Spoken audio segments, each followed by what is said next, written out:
Talks with Nikhil के नए episode में आपका स्वागत है। आज हमारे साथ एक खास बातचीत से जुड़ा है रमेश जी सोनी, बीजेपी जिला अध्यक्ष है। सर बहुत बहुत धन्यवाद आपको समय देने के लिए। सर जो रात में ये जो ऑपरेशन सिंदूर हुआ गया, इस पर आपका क्या कहना है सर? देखिए, निश्चित रूप से मैं कह सकता हूँ कि 22 अप्रैल को जिस प्रकार से पाक समर्थित, पाक संरक्षित और पाकिस्तान के द्वारा जिस प्रकार से कह सकते हैं कि उनके समर्थन और सहयोग से जिन आतंकवादियों ने पहलगाम के अंदर जिस नापाक घटना को अंजाम दिया और भारत के 26 निर्दोष लोगों को गोली मारी और गोली भी धर्म पूछ करके मारी, तो निश्चित रूप से एक चेतावनी थी। और साथ ही उन्होंने जिस प्रकार से वहां पर महिलाओं को कहा कि जाकर बता दीजिएगा आपके मोदी जी को, तो निश्चित रूप से ये भारत की आत्मा पर एक सीधा प्रहार था। और निश्चित रूप से 140 करोड़ की जो जन भावना थी, उसके बाद जिस प्रकार से एक आक्रोश पूरे देश भर में जन समाज में आया इस आतंकी घटना को लेकर के, माननीय मोदी जी ने उसी समय स्पष्ट कर दिया था कि इन आतंकवादियों को करारा जवाब दिया जाएगा और चुन चुन कर मारा जाएगा। तो निश्चित रूप से मैं कह सकता हूँ कि उसके बाद जो कल विगत रात को जो ऑपरेशन सिंदूर को अंजाम दिया गया और जिस प्रकार से पाकिस्तान के अंदर उसके पीओ के अधिकृत क्षेत्र में घुस करके और जो 9 आतंकी ठिकाने जहां पर जैश ए मोहम्मद और लश्कर ए तोयबा के जो आतंकवादी ट्रेनिंग ले रहे थे, जो वहां पर जो कह सकते हैं कि पाला पोसा जिनको जा रहा था, उन आतंकी ठिकानों को नेस्तो नाबूद कर भारत की सेना ने किया। तो निश्चित रूप से एक बहुत ऐतिहासिक कदम था। और जिस प्रकार से मैं कह सकता हूँ कि इस ऑपरेशन का जो नाम दिया गया वो भी बहुत सेंटिमेंट्स के साथ दिया गया था कि जिस पहलगाम वाली घटना में हमारी जो बहनें थी जिनका मान का सिंदूर इन आतंकवादियों ने उजाड़ दिया था, उन्हें उस सिंदूर का बदला लेने के लिए जिस प्रकार की जो जवाबी कार्रवाई सैन्य और सेना द्वारा की गई है, निश्चित रूप से बहुत काबिल तारीफ है। और मैं इस समय धन्यवाद भी, आभार भी व्यक्त करना चाहूंगा माननीय मोदी जी का और भारतीय सेना का। एक बहुत ही रणनीतिक कुशलता के साथ कोई जल्दीबाजी नहीं की कि घटना के तुरंत बाद कोई प्रतिक्रिया माननीय मोदी जी ने दी हो। एक समय लिया, समय लेने के साथ डिप्लोमेटिक तरीके से जिस प्रकार से उन्होंने बाकी अन्य देशों को इस पूरे मामले पर अपने साथ लिया, उनकी सहमति ली, क्योंकि पूरा विश्व कहीं न कहीं पाकिस्तान की इन आतंकवादी घटनाओं से बहुत ज्यादा प्रताड़ित है और उसमें सभी बड़े देश भी हैं और कूटनीतिक के चलते उन देशों का समर्थन भी मिला और अपनी सेना का भी पूरी तैयारी के साथ। और जिस प्रकार से कल इस घटना को अंजाम दिया गया, मैं कह सकता हूँ आतंकवादियों को और पाकिस्तान के मुंह पर एक करारा तमाचा था। जिस प्रकार से वो हर बार आतंकी घटना को अंजाम देता है और उसके बाद पाकिस्तान इस बात को कहता है कि इसमें पाकिस्तान का कोई हाथ नहीं है। निश्चित रूप से सारे साक्ष्य, सारे सबूत और सारे गवाह इस बात को बिल्कुल बयान करते हैं कि ये पाकिस्तान के द्वारा जो है समर्थित कार्रवाई, आतंकी कार्रवाई थी और उसका एक अच्छा जवाब भारतीय सेना ने। क्या सर आपको भी लगता है कि पाकिस्तान कोई जवाबी कार्रवाई करेगा, उसमें भारत को नुकसान हो सकता है? देखिए, मैं जवाबी कार्रवाई हो सकती है। मैं आज की तारीख में आपको निखिल जी बताना चाहूंगा कि भारतीय सेना अब वो सेना नहीं, आज भारतीय सेना बदलते भारत की नई तस्वीर का एक आईना है, जिसके अंदर इस सेना के पास, भारतीय सेना के पास इतनी सक्षमता है, इतना साहस है और इतनी मैं कह सकता हूँ कि उनके पास सभी तरह के उपकरण हैं कि जिस प्रकार से मैं आज टीवी डिबेट्स पर एक्सपर्ट्स की और हमारे जो रिटायर्ड सेना के ब्रिगेडियर और मेजर्स के अलग अलग व्यूज देख रहा हूँ और उन्होंने जिस प्रकार से बताया यदि अगर ऐसी कोई घटना आती है तो केवल 28 मिनट भारत को चाहिए पूरे पाकिस्तान को नेस्तो नाबूद कर देगी। ऐसी स्थिति में मैं कहीं भी नहीं मानता कि पाकिस्तान ऐसी कोई हरकत करेगा, युद्ध की करेगा जिससे अंदर ऐसा अगर हुआ तो मैं कह सकता हूँ इस नक्शे पर से, विश्व के नक्शे पर से पाकिस्तान का नाम कहीं न कहीं वो मिट जाए। भारत को पाकिस्तान पे कब्जा कर लेना चाहिए। निश्चित रूप से मैं ये बात को मानता हूँ कि जो पाक अधिकृत जो हमारा कश्मीर का जो भाग था, जो वर्तमान में जिस समय देश आजाद हुआ और देश के बाद लंबे समय तक जो शासन जिन सरकारों ने किया, उनकी कहीं न कहीं विफलता के कारण या उनकी कहीं भी कमजोरी के कारण ये पूरा क्षेत्र जो हमारा कश्मीर, जो हमारा बड़ी कहा जाता था, वो पाकिस्तान के कब्जे में चला गया और उसके बाद से ही वहाँ पर उपलब्ध कराए गए, वहाँ से आतंकवादी को घुसपैठ की जो एक पूरा सारा विषय दिया गया। तो मुझे लगता है कि ऐसे अधिकृत पाक अधिकृत क्षेत्र को निश्चित रूप से भारत को अपने कब्जे में करना चाहिए और एक उचित अवसर है कि जब हम अपनी ही जमीन को,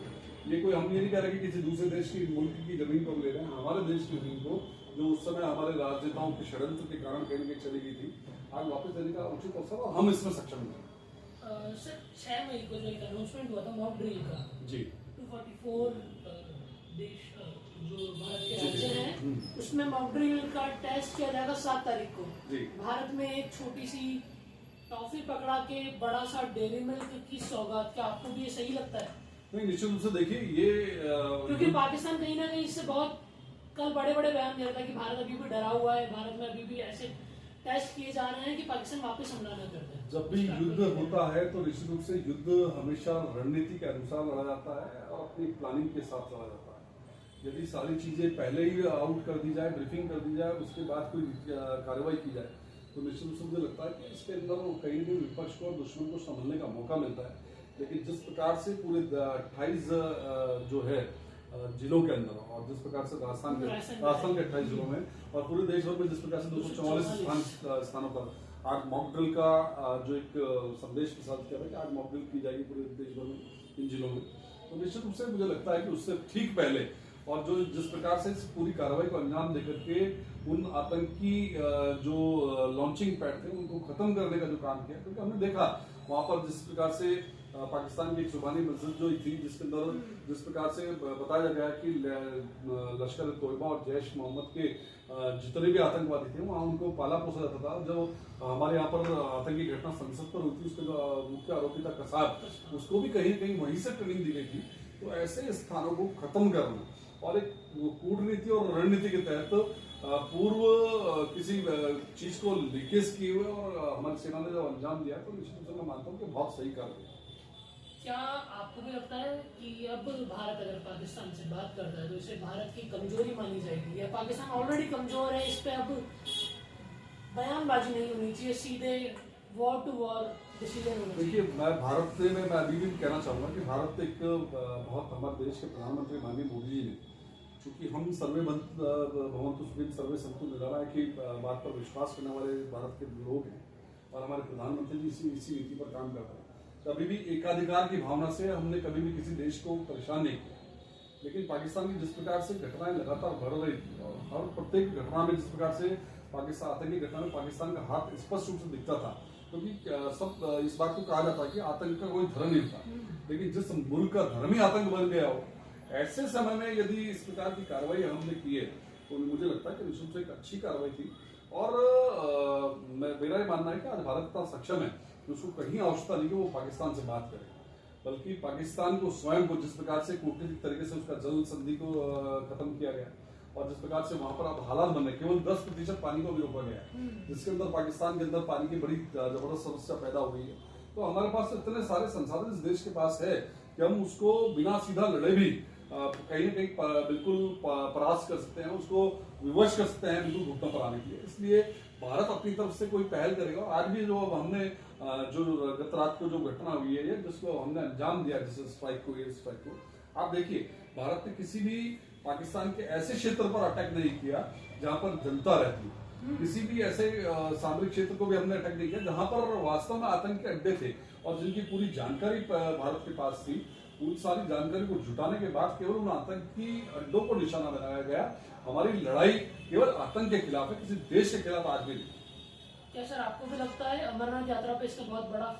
असर देखने को मिल सकता है? मैंने बताया कि भारत इतना सक्षम है, भारत की सेना इतनी सक्षम है कि जिस प्रकार कश्मीर के काफी इलाकों में अभी हाई अलर्ट जारी हो गया है, राजस्थान भी बॉर्डर से देखिए मैं कह सकता हूँ बाड़मेर में भी आपातकालीन स्थिति लगा दी गई है। वहाँ के एसपी ने, कलेक्टर ने स्कूल्स को और जो होने वाली गवर्नमेंट जॉब की एग्जाम्स उन सबको स्थगित किया गया है, रोका गया है। क्या राजस्थान में बॉर्डर से सटे हुए एरिया और जो अमरनाथ यात्रा इस पे इसका क्या प्रभाव? देखिए, सीमावर्ती जो जिले हमारे राजस्थान के हैं और भी जो भारत से टच होते हुए जब मैं बात करूँ तो मुख्य रूप से राजस्थान, गुजरात और पंजाब, ये 3 बॉर्डर सीधी और जम्मू कश्मीर, इन 4 प्रदेशों की बॉर्डर सीधी पाकिस्तान से लगती हुई है। और सीमावर्ती होने के नाते निश्चित रूप से ये मान के चलिए कि एक अलर्ट्स का और सजग और सतर्क रहने का निश्चित रूप से जो काम है वो हमको करना ही चाहिए। फिर भी मैं कहूंगा कि पाकिस्तान का आज भी इतनी हिम्मत नहीं कि वो किसी प्रकार से इस प्रकार से जो गलती करेगा, क्योंकि तो उससे मालूम है कि जिस प्रकार से सैन्य क्षमता की अगर मैं बात करूं तो आज वो हमारे कहीं भी आसपास भी नहीं फटकता। जिस प्रकार की सामरिक शक्ति आज भारत के पास है वो पाकिस्तान के पास नहीं है, इसलिए वो गलती नहीं करेगा। लेकिन सजग और अलर्ट रहने का जो काम है वो निश्चित रूप से हमको करना चाहिए। और जहां तक बात रही अमरनाथ यात्रा की, अमरनाथ यात्रा में हमारी भारतीय सेना इतनी सक्षम है कि जिस प्रकार से हमने देखा, और मैं तो प्रत्यक्षदर्शी था, मेरा सौभाग्य मिला कि जब धारा 370 हटी और जिस प्रकार से पूरे देश भर में एक माहौल पैदा किया था कि पूरे देश में आग लग जाएगी। मैं धारा 370 जिस दिन हटी, मैं गुलमर्ग में था, कश्मीर के अंदर था, और जिस प्रकार से पूर्व तैयारी के साथ चप्पे चप्पे पर भारतीय सेना खड़ी थी, हमने देखा कि वहां पर किसी प्रकार की कोई घटना कारित नहीं हुई। तो इसलिए भारतीय सेना आज सक्षम है, वो अपने अमरनाथ यात्रा को बहुत सुरक्षित तरीके से करवा सकती है। और उसके बाद भी जहां तक अलर्ट और सतर्क रहने की बात है, वो इसलिए मैं कह रहा हूं कि देखिए ये भारत देश है, भारत में अपना लोकतंत्र है, लेकिन इस लोकतंत्र की कहीं न कहीं किसी कमी को पकड़ते हुए हमने देखा है कि आजादी के बाद से लगातार इस देश के अंदर जिस प्रकार की घुसपैठ बढ़ी, चाहे वो बांग्लादेश से हो, चाहे वो पाकिस्तान से हो, अवैध रूप से जिस प्रकार से घुसपैठ किया है, वो कहीं न कहीं इस देश की आंतरिक सुरक्षा के लिए एक बड़ा खतरा हो सकते हैं। इस नाते इस देश के नागरिकों को, देश के प्रशासन को, देश की सरकार, प्रदेश की सरकारों को सजग और अलर्ट रहना इसलिए भी आवश्यक है कि कहीं न कहीं वो जो हमारे यहाँ पर जो पाकिस्तान के स्लीपर सेल्स है, मैं तो उनकी भी बात करूंगा। और साथ में हम इस देश के अंदर आए दिन देखते हैं, इस देश के कई राजनीतिक दल आज भी ऐसे हैं जो कहीं न कहीं पाकिस्तान का समर्थन करते हैं। कुछ नागरिक ऐसे भी हैं जो पाकिस्तान की भाषा बोलते हैं। उनसे सतर्क रहने की हमको ज्यादा आवश्यकता है। पाकिस्तान में इतनी हिम्मत नहीं कि वो भारत पर अटैक कर सके और भारत के साथ युद्ध कर सके, उसकी इतनी क्षमता नहीं। बहुत बहुत धन्यवाद सर, धन्यवाद अपने समय देने के लिए। Thank you so much.